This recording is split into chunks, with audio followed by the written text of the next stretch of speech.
Mot du jour, bonjour, toujours l'espoir est une force. Je suis sur les moyens un peu que faire quand on est, au bout de sa life. Mais vraiment quoi, vraiment, hein, je c'est quand même un livre qui s'adresse aussi à des jeunes qui pensent au suicide. Et donc j'expliquais la dernière fois l'importance de se confier. Même si c'est pas facile, même si on a peur de déranger, mais voilà, on dérangera plus si les gens qui viennent à ton enterrement parce que tu as pété une pile, que si, bah, tu déranges un peu et que tu te confies, que ça permet d'ouvrir des portes et aller mieux, quoi. Je dis que, bah, il y a plusieurs lieux où on peut se confier. Il y a l'amitié, bien sûr.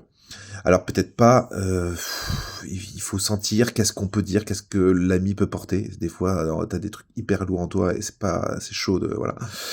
Il y a aussi, des adultes de confiance. Normalement, si on regarde bien, il peut y en avoir entre nous. Ça peut être une marraine, moi ça a été un prêtre quand j'étais jeune. Bref, voilà, il y a plein ça peut être un prof. Et ça peut être un psychologue, des différentes rencontres au long de notre vie. Et puis quand vraiment tu es au bout de ta life, il y a aussi des numéros, hein, des numéros d'appel, genre SOS Amitié.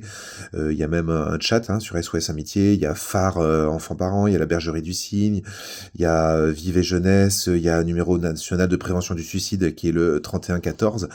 Bref, il y a aussi parfois, ça peut être un joker pas mal quoi, d'appeler au secours, quoi, comme ça.